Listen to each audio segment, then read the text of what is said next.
Хэрэгжүүлэхдээ ямар зарчмыг баримтлах шаардлагатай вэ гэдэг тухай үндэсний аюулгүй байдлын зөвлөлийн нээлттэй хуралдаанаар яригдлаа. Үндэсний аюулгүй байдлын зөвлөлийн гишүүдийн хувьд тухайн асуудлаар зарим албаныхны мэдээллийг сонслоо.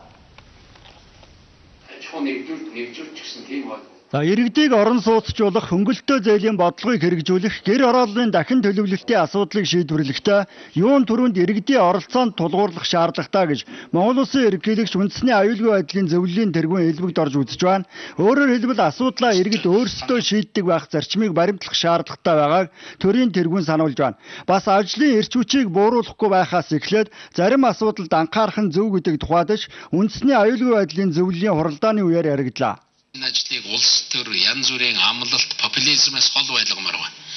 Манайд ч нэг ажил гайгүй явж байгаад тэгээд одоо замдаа зогсдог, янз бүр болдог юм байдаг. Зарим нь одоо хүүтэй ингээд явж байгаа, зөв явж байгаа, зах зээлийнхаа зарчмаар, эрэлт нийлүүлэлтийн зарчмаар явж байгаа зүйлийг нэг хэсэг нь гарч ирэл хүүг нь багасгах нь хүүгүү болгоомч гэдэг юм. Айгүй бол энэний хүчингүү болгоно хэрэг нэг тийм таалагдах гэсэн. Тэр одоо хөв хүндээ юм уу хөв тэр одоо бүлэглэлдээ таалагдаж болно. Гэтэл улс оронд иргэдэд асар хохиролтой алхмууд хийдэг. Тийм учраас энэ алхмуудыг бол гаргаж болохгүй. Иргэдийг орон сууцчлуулах бодлогыг хэрэгжүүлэхдээ гэр орооллын дахин төлөвлөлтөнд онцгой анхаарах ёстой. Өөрөөр хэлбэл гэр орооллыг түшиж шийдэх ёстой гэсэн байр сууриас үндэсний аюулгүй байдлын зөвлөлийн тэргүүн хандж байна.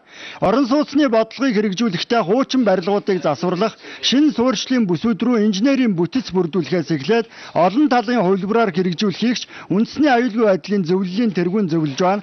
Бас орон сууцуд барихдаа тухайн орчинд нь эмнэлэг сургууль цэцэрлэгийн үйлчилгээтэй байх нөхцөлийг бүрдүүлэх шаардлагатай гэдгийг шүндлээ. Холбогдох албаныхны мэдээллээс үзвэл гэр орооллыг орон сууцчлуулах бодлогыг хэрэгжүүлэх эхний ажил бол Улаанбаатарын 12 байршилд гэр орооллын дахин төлөвлөлт хийх явдал гэж үзэж байна. Бас гудамж төслийг хэрэгжүүлэх тухайд ярьж байна. Дандаа нөгөө энэ дахин төлөвлөлт хийж байгаа дэвсгэр дээр тэр нутаг дэвсгэрлэг бол дандаа нийтийн орон сууцны барихад зориулсан инженерийн шугамд тавигдсан. Нийтийн орон сууц барихад зориулагдсан инженерийн шугамд тавигдсан ийм үндсэндээ ийм байршлууд. Зөвхөн сонгон хайрхны 10-ыг одоо хасч тооцвол үндсэндээ ийм байршил. Одоо энэ 100 айл, Динжимэн, Баян зүрх гэдэг. Дандаа нийтийн орон сууц үндсэндээ баригдах байцаар. Тэгэхээр гэр хороолт өнөөдөр те албан ёсоор үлгэр хөрөнгийн гэрчлэгээ авсан 69 мянган хашаа байна. Албан ёсоор Улаанбаатар хотод 69 мянган хашаа байна.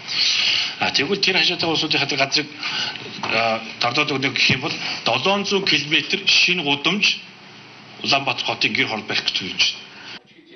Баярлаг хот байгуулалтын сайд баяр сайхны мэдээлж байгаагаар бол инженерийн дэд бүтцийн хангамжийг шийдэхин тулд засгийн газар холбогдох тогтоолыг гаргасан Улаанбаатар чинээр орон сууцны 9 хороолол байгуулах, гэр орооллын дэд бүтцийг бүрдүүлэхэд зориулж Чингис Бондын хөрөнгөөр санхүүжилт хийхээр болсон байна.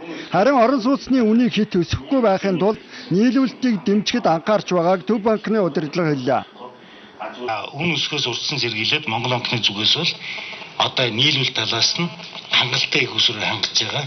Сая нэгтгэл бид нар дахиад нэг 800 тэрбум төгрөгийн их уср гарах боломжийг банкудад олгочлоо. Тэгэхээр бол нийлүүл тал дээр бол биднэрт бол хүндрэл гарахгүй байна.